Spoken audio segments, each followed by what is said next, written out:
Hello everyone and welcome back to my channel, Edmond Mendaros.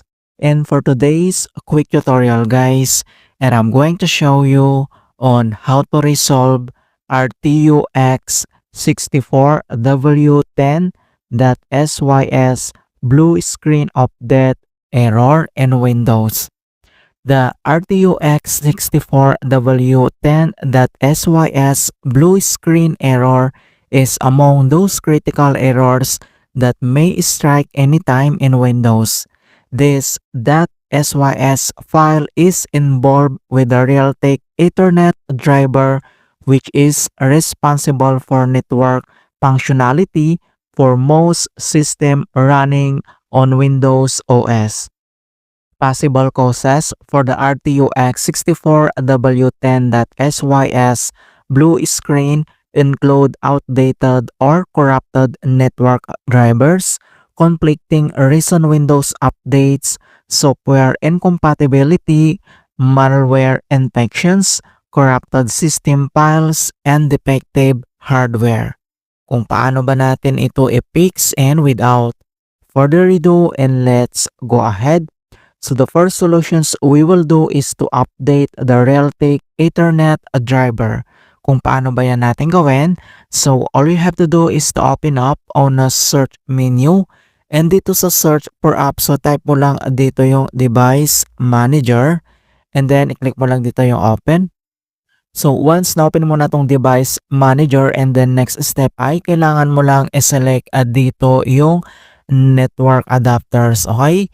So i-click mo lang yung arrow na yan para mag-expand.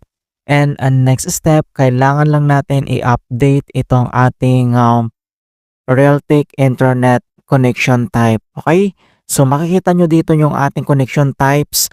So select and right click ka lang. And then next step, kailangan mo lang itap tong update driver. So click mo lang yan. And then may dalawang option dito na pwede natin gawin, like search automatically for drivers and then browse my computer for drivers. And then itap mo lang tong search automatically and then click mo lang yan and wait natin. And then the best drivers for your device are already installed. Alright? So ang next solution na pwede natin gawin is to roll back the network driver. Okay, so kung paano ba yan natin gawin? So same dito sa device manager. So kailangan mo lang i-select dito yung network adapters. So i-click mo lang yung arrow na yan para mag-expand. And then select mo lang dito yung connection type na Realtek Ethernet. So select and then right click ka lang and select mo lang dito yung properties. And then dito sa kanyang properties, dito lang sa taas, kailangan mo lang i-select dito yung driver. Okay? So, click mo lang yan. And next step, makikita mo na dito yung kanyang informations detail sa kanyang driver. And then, kailangan mo lang itap itong rollback driver.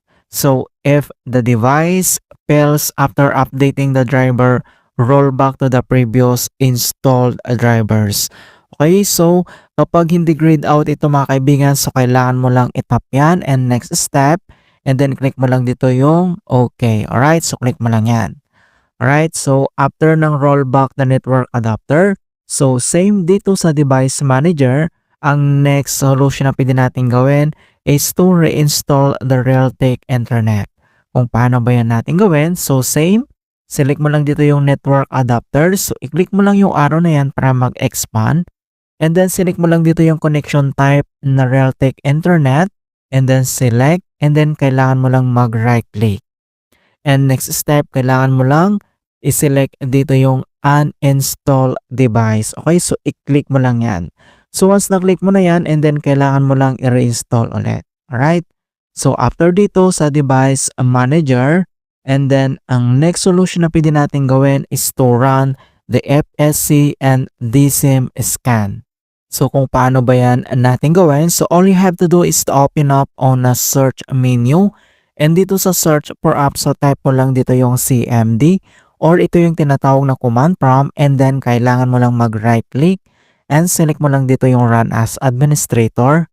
If you receive user account control, and i-click mo lang dito yung yes. And dito sa administrator command prompt ay kailangan lang natin i-enter tong command keyword na dsm space slash online space slash cleanup dash image space slash restore health. So, Control plus C, copy lang natin yan, and then next step ay i-paste natin dito. So, pwede mong gamitin yung keyboard shortcut na Control plus B and press mo lang yung enter. And then deploy image and servicings and management tool. So, dito ay kailangan lang hintay na makomplete ang verifications into 100%. And the restore operations completed successfully. And the next command keyword na kailangan natin i-enter ay type mo lang yung command keyword na sfc space /scan now. So yung /scan now ay one word yan and press mo lang yung enter. And beginning system scan, this process will take some time. Beginning verifications phase of system scan. So dito ay kailangan ulit natin na hintay na makomplete ang verifications into 100%. And finally, verifications 100% complete. And the next step, so close lang natin tong CMD at dito lang sa start menu and then kailangan mo lang mag-restart. Okay, click mo lang yan. Alright, so ganun lang po kasimple on how to fix RTUX 64W10.SYS blue screen of death error in Windows.